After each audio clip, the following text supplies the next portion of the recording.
Gunshots, screams and explosions pierced the air at Istanbul's Ataturk Airport in Turkey as 3 terrorists armed with bombs and guns killed at least 41 people. 13 of them were foreign nationals and 239 in all were wounded. There has been no immediate claim of responsibility. However, Turkish Prime Minister said that the indications so far point to the ISIS. The morning after terror struck Istanbul for the 4th attack in the city since January 2016, shocked relatives weeping and consoling each other, workers getting on with the task of repair, passengers going ahead with their travels with a tight security cover thrown in. While there was no immediate claim of responsibility, indications are that the ISIS group carried out the bombings. While Turkish President Recep Tayyip Erdogan called for a unified international fight against terrorism, Turkish Prime Minister Binali Yildirim said 3 suicide bombers were involved in the attack at Ataturk Airport.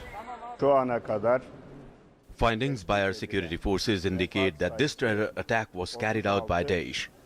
Even though the findings point to Daesh, the probe is still underway. The airport reopened to air traffic as of 2:22 a.m. and air traffic returned to normal. Operations at the airport have resumed, though the security remains tight. Earlier, authorities said attackers opened fire at airport guards at the terminal entrance and a shootout erupted before they blew themselves up one by one at around 10 p.m. local time. Of the 3 bombers, 2 were at the international terminal and the 3rd terrorist was in the nearby parking lot, according to a Turkish official. All 3 detonated suicide vests. Reactions poured in from the world leaders. Prime Minister Narendra Modi condemned the attack, and in a tweet he said, "Attack in Istanbul is inhuman and horrific. I condemn it strongly. My thoughts are with bereaved families.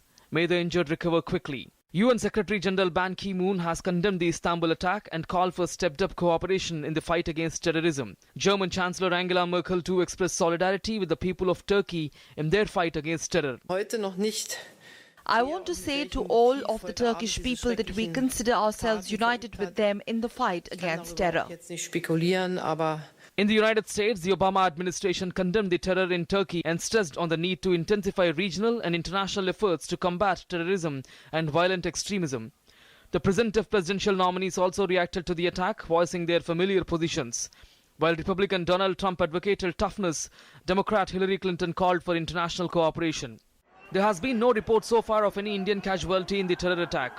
External Affairs Ministry has said that the Indian consulate is in touch with authorities in Istanbul. The emergency numbers of Indians requiring assistance are +90 530 567 1095, +90 530 825 8037, +90 530 412 3625. Turkey has been rocked by a string of terror attacks over the past year, including bombings by ISIS and Kurdish militants. Bureau Report, DD News.